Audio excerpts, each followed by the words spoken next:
باشە بەرزان تۆ بۆ نەسووکی تێم بگەێنە بۆ ئەوە نەسووکی کاکە آخر سوکێتیش دەرەجەی هەیە کورە تۆ سوکێتی و شەرمەزار کردووە کورە ئەگەر سوک بوون پیاوێک وایە سکاڵای لەسەر تۆ مارە کردی 100 ساڵ لە نەدا بەسەرتا سوک و سەلیم يعني ئەوە نەسووکی حتا بەی بەسەر کێڵگەی ئەلغاما بەی بەسەر ئەلغاما خەتوکەیشی نادی کۆمپانیاکانی هەڵگرتنەوەی ئەلغام ئەتوانن عەقد و کۆنتراکت لەگەڵ تۆ ببەسن پارەیەکی باشیش بنێت تو ئەوە نەسووکی ئەوە نەسووکی سوکێتی و شەرمەزار کردووە چونکە شتەکەی تۆ لە سوکبوونا نەماوە تۆ ناقص بوویتەوە واتە کاریگەری لەسەر خۆت نەماوە حتا لەسەر خێزان و مناڵت نەماوە کاریگەری لەسەر ناسراوەکانیش کردووە کابرا ڕووی نایە بڵێ من خزمی بەرزان ڕەمەزانم یا بەرزانە سوک خزممە.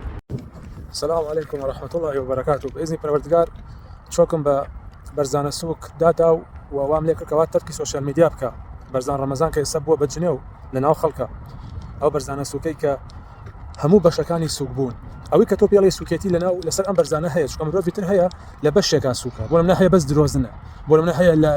لە بەس خیانەتکارە بەڵام ئەم بەرزان ڕەمەزانە یعنی نمونەیەکی گشتیە نمونەیەکە بۆ سوکێتی لەناو کووردا باوەڕ ناکەم سێ چوار بەرزان ڕەمەزانی تر هەبن کە ئەوە نەسوک بن يعني بجدي ئەو کۆرسانە کۆرس ئەگەر بکرێتەوە لەسەر سوکناسی ئەگەر مناڵەکانمان فێر بکەین بۆ ئەوەی کەوا سوک نەبن ئەتوانین بەرزان ڕەمەزان بکەن بە نمونە چونکە هەموو نمونەکانی لەسەر تاقیە بێتەوە ئەم کابرایە ئەو نەسوکە ئەم بەرزانە سوکە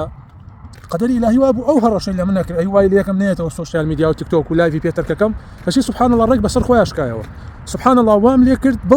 بەو پەڕی سوکێتیەوە تەواو واز بێنێ و ڕاکات چونکە لەوە سوکتر بواە ئەمرد ئەوە نەخاینە ئەم کارە ئینسانێکی ڕێک و پێک و پیا و پیاوانە نادۆزیتەوە پشتیوانی بکە یا ئەگەر تەلەفۆنیشی لەگەڵا بکە بە حەزەرەوە نەبێت چونکە ئەم خاینە ئەچێ تەلەفۆنەکە بۆ خەڵکی و ڕیکۆردیەکە ئەگەر ڕۆژە لە ڕۆژان ئەم کەسی کە تەلەفۆنی لەگەڵا کردو قسەیەکی بەدڵ نەبێت ڕێک ئەچێ سەوتەکانی تری بڵاو کاتەوە یعنی ئەوە نەخاینە ئەوە نەسوکە کوشە سوک و سەلیم سوک و چروک ئەرە باشە کاکە گیان ئاخبرا مناڵی تۆ تاوانی چییە کە تۆ باوکتی کاکە ئەو مناڵە مافی هەیە کاکە گیان با لە ناو کۆمەلگا ڕووی بێ بڵێ بەرزان ڕەمەزان باوکمە خێزانت مافی هەیە با لە ناو کۆمەلگا ڕووی بێ بڵێ بەرزانە سوک مێردمە تۆ بۆ زڵم لەو مناڵەکەی بۆ زڵم لە خێزانتەکەی بۆ زڵم لە براو خوشتەکانتەکەی لە بنەماڵەکەتەکەی آخر کەسێکی خاین درۆزن چاواشەکار بوختانکەر مشریک سوک و سەلیم ئەوەی سیفەتی سوکێتی بێ لەم هەتیوا هەیە یعنی خەڵکەیە بۆ نمونە سوکە یا خەڵکی ئیفلاسەکە 10 ملیۆن دیناری عێراقی هەیە لەو 10 ملیۆنە هیچی پێ نامێنێتەوە سەر سفر ئەماڵین ئیفلاسی کردووە بەڵام هەیە قەرزارباری شبێتەوە لەسەری 10 ملیۆنی تر قەرزاربارە بێ بەرزانیش ئاوایە بەرزان سوک بووە ئێستا لەسەر سوکێتەکەەوە قەرزاربار بووەتەوە واتە دەرەجەی سوکێتەکەی بووە بە ناقص لەوە سوکتر بووایە ئەمرد بۆیە لە کۆتاییە ڕای کرد لە کۆتاییە تەواو لەوە زیاتر سوک بێ بۆ بمرێ ئەوەی هەڵبژاوت کاکە با ڕاکەم و بەخوا من ئەم شەڕم پێ ناکرێت بەجددی ئەگەر لە ناو خەڵمەکانی ترا ژان ژاک ڕۆسۆ و نیتچە و ئەدیسۆن و کورە ئەو هەموو زانایە هەیە هەرێک لە بواری خۆیە تەبان لە ناو کوردیشە ئێمەش سوکترین مرۆڤی سەر زەویمانەیە کە بەرزان ڕەمەزانە من تەشجیعی بەرزانەکەم خۆی هەڵبژێرێ بۆ سوکترین مرۆڤی سەر زەوی ئەگەر خەڵاتەکەی نەبردەوە ئەوە دیارە من بەرزان ڕەمەزان باشە ناوی ئەچێتە کتێبی گینسەوە بۆ سوکترین چروکترین مرۆڤی سەر زەوی ئەم بەرزانە سوکە ئەوەی سوکێتی بێتیایەتی ئینسان ئەگەر شەڕیشی کرد بە ئەخلاقەوە ئیکا بەس ئەم بەرزانە سوکە لە شەڕە لە ئاشتیە لە خۆشیە لە ناخۆشیە هەر سوکە هەر چیەکی لێ بکەی هەر سوکە حیدر چی لەکەی چۆن مامەڵاکی لەگەڵ سوکە زۆر قورسە بەجددی ئینسانیش ئەگەر بکرێتە شەڕ لەگەڵ سوکە بەجددی هەنێ پرژە لەو سوکێتی بەرەکەوێت یعنی ئەبی ئێمەش بزانین شەڕ لەگەڵ کەسی کاپکەین کە تۆزێ مرد بێت تۆزێ پیاوەتی تیابێت چونکە ئەو سوکە هیچی نەماوە لە دەستی بە هیچ ئەخلاق و بەهایەکی نەماوە لە دەستی بە ئیتر بەنابە بۆ هەموو شتێ ئێوە کاتە تۆ ئەگەر لەگەڵ سوکا دەرکەوی دڵنیا بە لە شخصیاتی تۆشکەمە بێتەوە یعنی ئەم بەرزان ڕەمەزانە لە زانکۆکانە هیوادارم بکرێ بە نمونەیەک کەوا ئەتوانن 100 دانە دەرزی سوکناسی لەسەر ئەم هەتیوە بخوێنەوە هەر ڤیدۆکانی بێنن بەس ڤیدۆکانی بکەن بە نمونە و مناڵەکانیش بڵێن ڕۆڵەگیان بۆ ئەوەی گەورە بوون نەبنە بەرزان ڕەمەزان ناوەکەتان نەبێتە جنێو لە ناو کورتا ئەم شتانە مەکەن ئەم خاڵانە مەکەن چکە ئەو کابرایە ئینسانێکی متەکەبیر و جاهیلە کاکە ئیسا بڕۆ بڵێ ئەتۆم چۆن دروست ئەکرێ خۆی چی لە نازانێ 1 سەعات باسیەکە 1 سەعات باسی ئەتۆمەکە و زەڕێکیشی لە نازانێ پێی ئەی بە بڵێ نازانم هەپی ئەی بە کاکە بڵێ سەرمانگ چۆنە وا قسەکڵی لە سەرمانەوە گەڕاوەتەوە سوک و سەلیم یعنی تۆ خەڵک بە خۆت دەزانی کاکە نازانم بەس ئەم کابرایە وشەی نازانم نییە لە قەلبی ئەوە نەسوکە وا خۆی دەرەخا کە زۆر گەورەیە زۆر زانایە کەچی سوبحان الله تعالی ڕۆژ لە ڕۆژ سوکتریەکە ڕۆژ لە ڕۆژ ڕسواتریەکە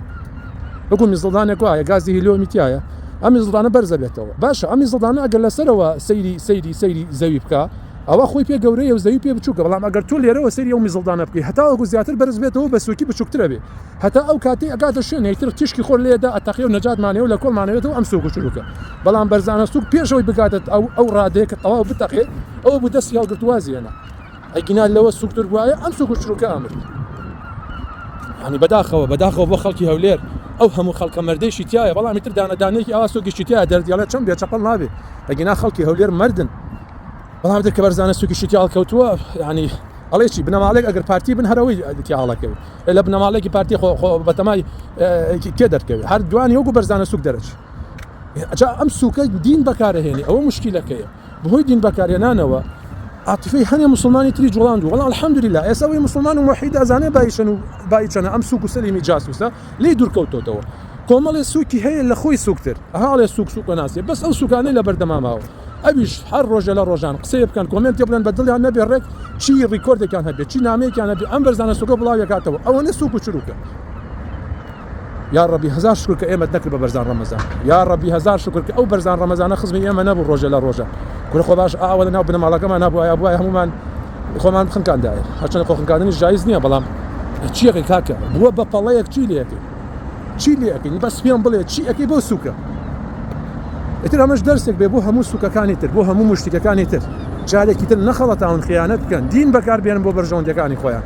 جارێکی تر نەخەڵەتاون خۆیان سووکن کە شتێک نازانن بڵێن نازانین بوختان نەکەن بۆ ئافرەتی داوێن پات بوختان نەکەن بۆ مسلمانان چونکە ئاوا سووک و سەلیمە بی ئاوا بیتە بەرزان ڕەمەزان ئاوا بیتە ترێن ناوەکەت ئەبێتە جنێو باشە بۆ ئایلەکەت بۆ کەسوکارت بۆ هاوڕێکانت بۆ ژن و مناڵەکەت ئەبیتە شەرمەزارێکی گەورە ئەبیتە لەکەیەکی گەورە ناژزانن چی لێ بکەن هەرچیەک و لێ بکەن هەتا دەمکەیتەوە تۆ بە ناقسی سووکەبی هەتا ئەو دقەیە ئەگاتەوەی لەوە سووکتربی ئەمری بەڵامی تر ئایسە لەوایە باشە کاکە دەسەلام عەلەیکوم وەڕەحمەتوڵڵاهی وبەرەکاتوه